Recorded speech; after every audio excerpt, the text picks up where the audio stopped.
যেকোনো দিনকে স্পেশাল বানাতে স্পেশাল খাওয়া দাওয়া, স্পেশাল পোশাক আশাক, স্পেশাল মানুষের প্রয়োজন হয় না। এমন একটা দিন, এমন একটা মানুষ নিজের সংসার সাজিয়ে গুছিয়ে এবং মনের মতো করলেই দিনটা স্পেশাল হয়ে যায়। যাই হোক, আজকে আমাদের দিনটা অনেক বেশি স্পেশাল, কারণ মেয়ের আর জামাইয়ের পছন্দের রান্নাবান্না করেছি, ইফতার করেছি। পুরো ভিডিওটি দেখলেই বুঝতে পারবেন। ফার্স্ট টাইম অনেক কিছু রান্না করেছি, মাশাআল্লাহ খুব সুন্দর হয়েছে। হ্যালো এভরিওয়ান, আসসালামু আলাইকুম। সবাই কেমন আছেন? আলহামদুলিল্লাহ, আমি খুব ভালো আছি। তৃতীয় রমজান আজকে শেষ হয়ে গেল।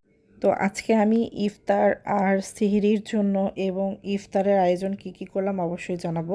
তো এই যে ব্রোকলিটা দেখতে পাচ্ছেন, আপনাদের ভাইয়া নিয়ে এসেছিল। আজকে আমি ব্রোকলিটা একটু নতুন স্টাইলে রান্না করেছি। আমার মেয়ের পছন্দর গার্লিক ব্রোকলি রান্না করেছি। আমি তাতে আবার একটু গাজর দিয়েছি, আবার একটু টমেটো দিয়েছি, একটু ক্যাপসিকাম দিয়েছি। আর এই দিকে দেখা যাচ্ছে এই মাছটার নাম আসলে জানি না, আপনাদের ভাইয়া কী জানি একটা বলতেছে, পার্শে মাছ না কি, যাই হোক।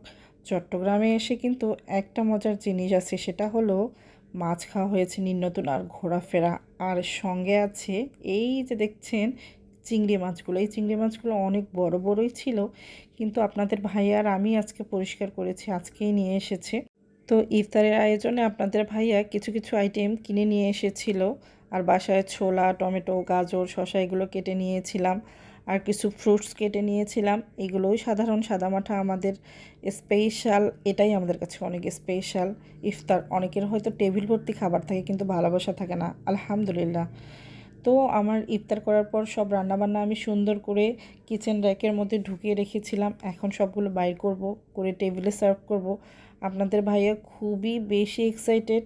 নতুন যে গার্লিক ব্রোকলিটা রান্না করেছিলাম তাতে আবার একটু চিংড়ি মাছ দিয়েছি। ওফ, অস্থির লেভেলের হয়েছে, আপনাদেরকে কি বলবো।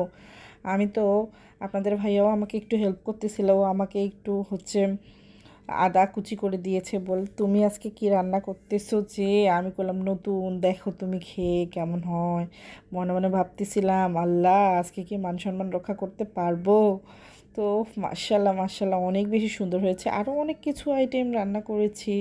আর আমি মাঝে মাঝে একটু রিস্ক নিয়ে নতুন নতুন আইটেম ট্রাই করি। আর এই যে বেগুন দিয়ে, জাস্ট ফ্রেশ বেগুন নিয়ে এসেছে আপনাদের ভাইয়া, ধনিয়া পাতা, কাঁচামরিচ দিয়ে আমি যে চিংড়ি মাছটা রান্না করেছি, মাশাল্লাহ অনেক অনেক বেশি সুন্দর হয়েছে। আর এই ফ্রেশ ফ্রেশ বেগুন দিয়ে চিংড়ি মাছের ঝোলটা যখন মাখিয়ে খাচ্ছিলাম আর একটু লেবু নিচ্ছিলাম, জাস্ট অস্থির।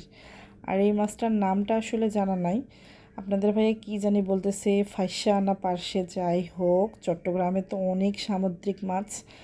তো আলহামদুলিল্লাহ আলহামদুলিল্লাহ মাছটার স্বাদ ভালো ছিল। আর গার্লিক ব্রোকলিটাও অনেক মজা হয়েছে। আমি সঙ্গে ক্যাপসিকাম দিয়েছি, গাজর দিয়েছি, অনেক বেশি মজা হয়েছে।